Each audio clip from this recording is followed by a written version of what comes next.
any Chelsea supporter to follow. And I think that they wanted to make a noise, and I think that they thought that we were an easy target simply because we had this anti-racist profile. Verbal filth fills every page of Combat 18's own literature. Loyalist paramilitaries get rabid backing. There are calls to arms against homosexuals, Jews and Catholics, and instructions in bomb-making. The group sent a letter bomb to the editor of the anti-fascist paper Searchlight. He claims trouble at the Dublin game was orchestrated by Combat 18 to damage the Ulster peace process. They have become the agents of the paramilitaries on the mainland. They raise money for political prisoners, and they're quite public about that. They also deal drugs, and the drug money is used to buy weapons in Europe, and those weapons are sent down various conduits into the north. The Football Intelligence Unit has come across Combat 18 frequently in its surveillance of home and international matches. The group's calling card is among those picked up at grounds where they recruit.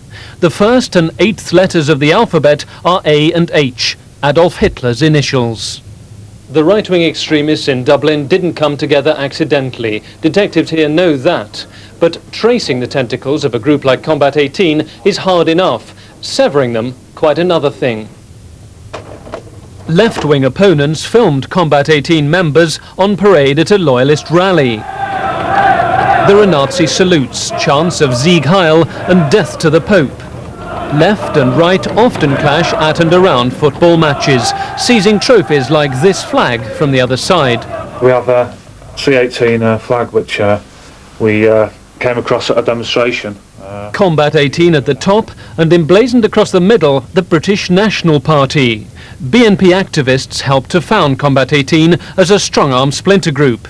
But the party says that none of its members are currently Combat 18 activists, and it disowns the group's violent methods. They share our aims with regard to immigration and the holding together of the British Union, but as regards the means to be employed to achieve those ends, we are poles apart. Anti-racist groups describe football as the front line in the war against fascism. The Manchester branch of leftist militants, the AFA, says where necessary, it's prepared to meet violence with violence. If we have to, yes, we have no qualms about that. At the end of the day, if we can't win them over with reasoned arguments, then we will use violence. And over a cup of coffee, they've been scanning today's papers as well. Like the Dublin police and the special branch, they're matching names and faces of thugs. It's not a hit list they're compiling, they say, but it may not bring peace to the soccer grounds. Mike Donkin, BBC News.